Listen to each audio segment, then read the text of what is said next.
The Quintinshill rail disaster was a multi-train rail crash which occurred on the 22nd of May 1915 outside the Quintinshill signal box near Gretna Green in Dumfriesshire, Scotland. It resulted in the deaths of over 200 people and is the worst rail disaster in British history.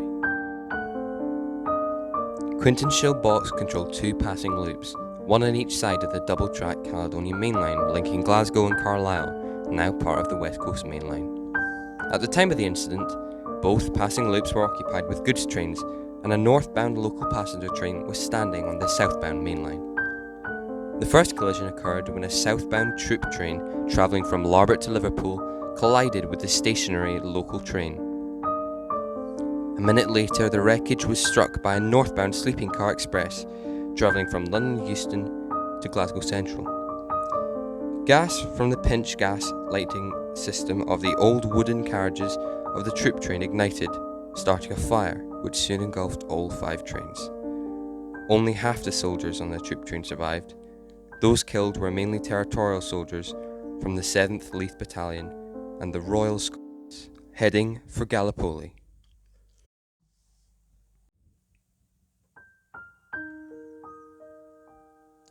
The disaster occurred at Quintinshill Signal Box, which was an intermediate box in a remote location, sited to control 2 passing loops, one on each side of the double-track main line of the Caledonian Railway.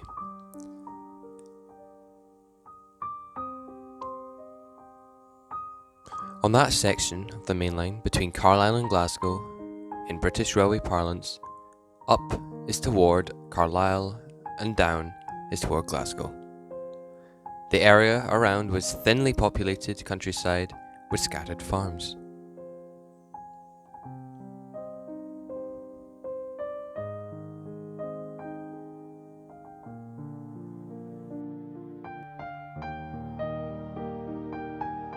Responsibility for Quintinshill signal box rested with the station master at Gretna Station, who, on the day of the accident, was Alexander Thorburn.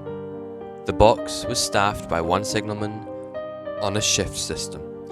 In the mornings, a night shift signaller would be relieved by the early shift signaller at 6 a.m.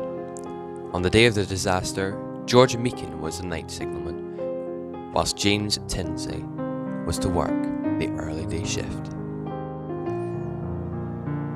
Time of the disaster, normal traffic through the section included 2 overnight sleeping car expresses from London to Glasgow and Edinburgh respectively, which were due to depart Carlisle at 5:50 a.m. and 6:05 a.m. They were followed by an all-stations local passenger service from Carlisle to Beatock, which was advertised in the public timetable as departing Carlisle at 6:10 a.m, but which normally departed at 6:17 a.m. If the sleepers ran late, the local service could not be held back to depart from Carlisle after them, because precedence would then need to be given to the scheduled departure of rival companies' express trains at 6:30 a.m. and 6:35 a.m. Also, any late running of the local train would cause knock-on delays to a Moffat to Glasgow and Edinburgh commuter service, with which the stopper connected at Beatock.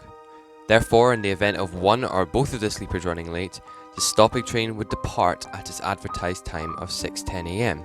and would then be shunted at one of the intermediate stations or signal boxes to allow the sleepers to overtake it.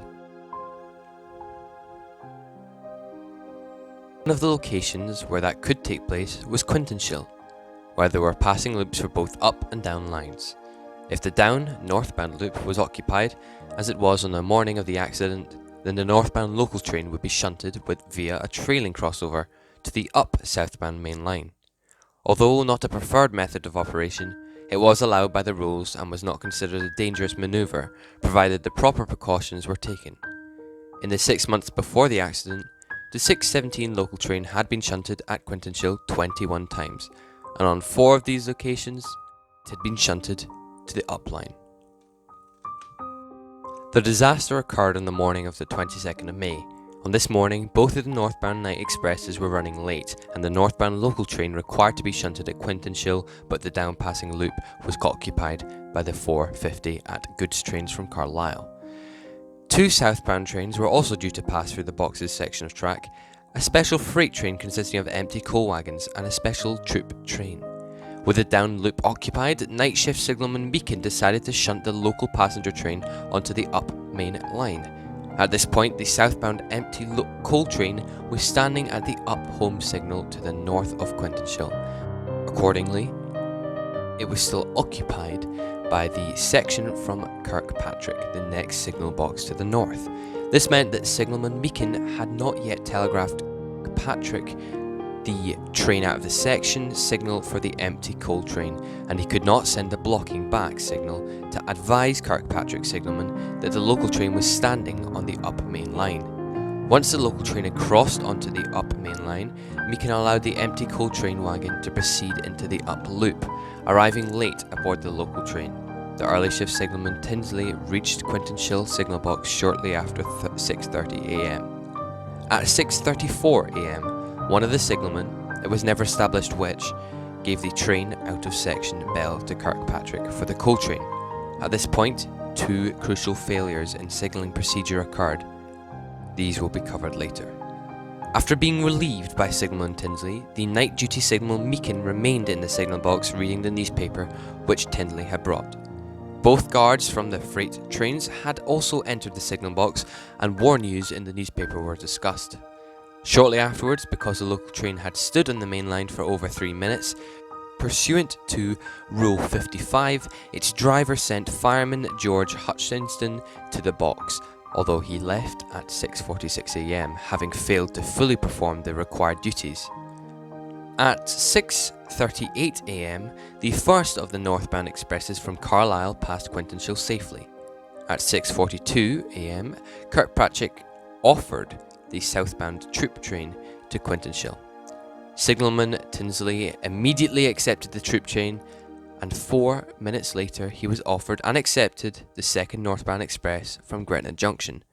At 6:47 am, Tinsley received the train entering section signal from Kirkpatrick for the troop train and offered it forward to Gretna Junction, having forgotten all about the local passenger train aboard which he himself arrived that morning, which he was occupying, the upline. The troop special was immediately accepted by Gretna Junction, so Tinsley pulled up his up home signal to allow the troop train to run forward. The troop train collided head-on with the stationary local train on the upline at 6:49 am. Just over a minute later, the second northbound express train ran into the wreckage, having passed the Quintinshill down distance signal before it could be returned to danger. The wreckage also included the goods train in the down loop and the trucks of the empty coal train in the up loop.